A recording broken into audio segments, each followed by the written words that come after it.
বাবার জন্য প্রথম যেদিন একটা স্মার্টফোন কিনলাম, সেদিন ভেতরে ভেতরে বেশ গর্ব হচ্ছিল।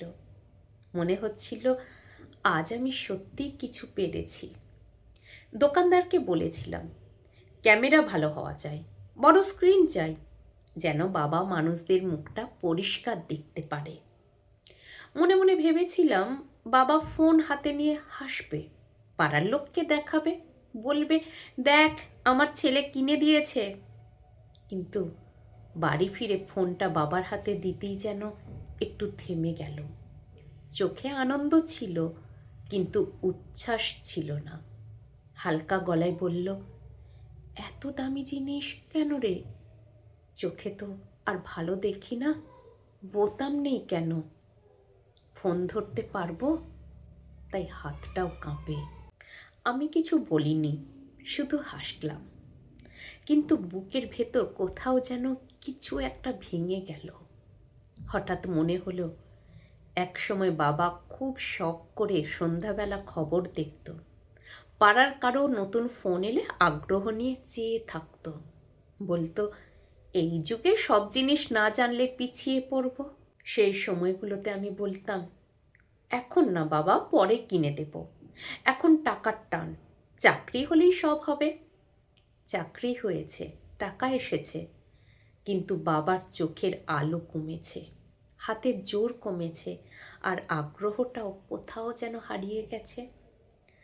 আমরা সবসময় ভাবি সময় আছে, মা বাবা তো আছেই, আগামী মাসে আগামী বছরে বেতন বাড়লে, প্রমোশন হলে তখন না হয়। কিন্তু আমরা ভুলে যাই, সময় শুধু আমাদের জন্য অপেক্ষা করে না, মা বাবার শরীরের জন্য তো একদমই না। একদিন লক্ষ্য করলাম, বাবা আর আগের মতো বাইরে বসে গল্প করে না। মা চুপচাপ রান্না করে, আগের মতো গান গায় না। জিজ্ঞেস করলে বলে, এমনি। এই এমনির ভেতরেই লুকিয়ে আছে ক্লান্তি, অবহেলা আর না বলা অভিমান।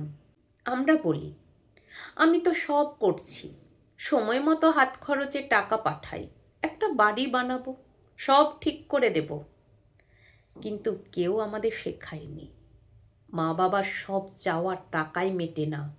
তাদের দরকার ছিল আমাদের সময়, আমাদের শোনা, আমাদের একটু পাশে বসে থাকা। আজ যখন আমরা সফল বলে পরিচিত, লেখা হয় সেলফ মেড, তখন ঘরের ভেতরে কিছু অপূর্ণ থেকে যায়। বাইরে থেকে আমরা জিতি, কিন্তু ঘরের ভেতরে ধীরে ধীরে হেরে যাই। সবচেয়ে কষ্টের ব্যাপার কি জানো?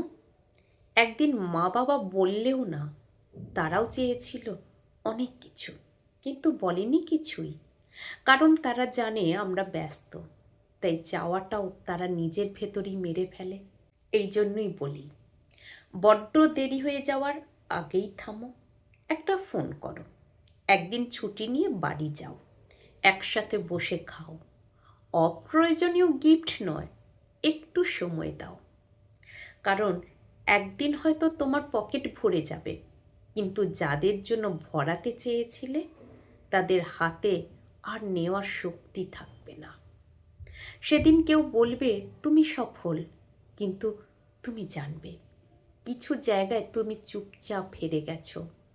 মা বাবা থাকতে তাদের দরকারটা বুঝে নাও, নইলে একদিন বুঝবে সবচেয়ে দামি জিনিসটা তুমি কিনতেই পারোনি।